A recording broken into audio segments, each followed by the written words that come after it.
ધરમપુર પોલીસે બિલપુડી બાયપાસથી આવતા જતા માર્ગ પરથી કારમાં લઈ જવાતા ચોરીના બકરા સાથે એક ઇસમ ઝડપાયો।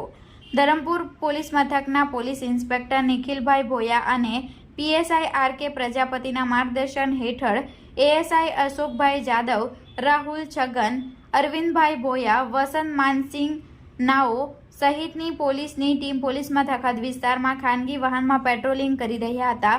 જે દરમિયાન પોલીસ જવાનોને મળેલી બાતમીના આધારે ધરમપુર તાલુકામાંથી બકરા ચોરી કરી એક કાર આવધા તરફ જઈ રહી છે।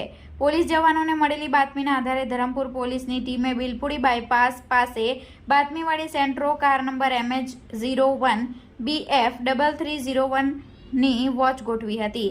જે દરમિયાન બાતમીવાળી કાર આવતા હકીકતથી વાકેફ કરી તેને અટકાવવાનો ઇશારો કર્યો હતો, પરંતુ કાર ચાલકે કાર પોલીસને જોઈ ઊભી ન રાખી આગળ હંકારી મૂકી હતી અને પોલીસે ખાનગી વાહનમાં તેમનો પીછો કરતા આવધા 3 રસ્તા નજીક પોલીસની ગાડી જોઈ પોતાની કાર રસ્તે ઊભી રાખી ચાલક તથા ક્લીનર સીટ ઉપર બેસેલો ઈસમ ઝાડી જંગલવાળા જગ્યામાં નાસવા જતા।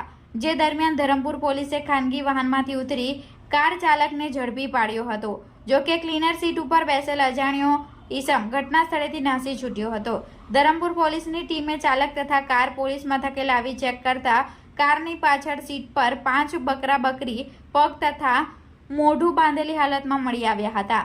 આ સહિત ચાલક દ્વારા કારની નંબર પ્લેટ ખોટી લગાવાઈ હોવાનું પણ જાણવા મળ્યું હતું। ધરમપુર પોલીસે કારની કિંમત ₹1 લાખ તથા 5 બકરા બકરીની કિંમત ₹15,000 તથા એક મોબાઈલ ફોન જેની કિંમત 5,000 મળી કુલ ₹1,20,000 મુદ્દામાલ કબજે લઈ આરોપી સતીશ ઉર્ફે ગણેશ બાળકોભાઈ સિંદેની ધરપકડ કરી નાસી છૂટેલા સોનુ ભીખાભાઈ પવારને વોન્ટેડ જાહેર કરી ધરમપુર પોલીસ મથકે ફરિયાદ નોંધાવી છે।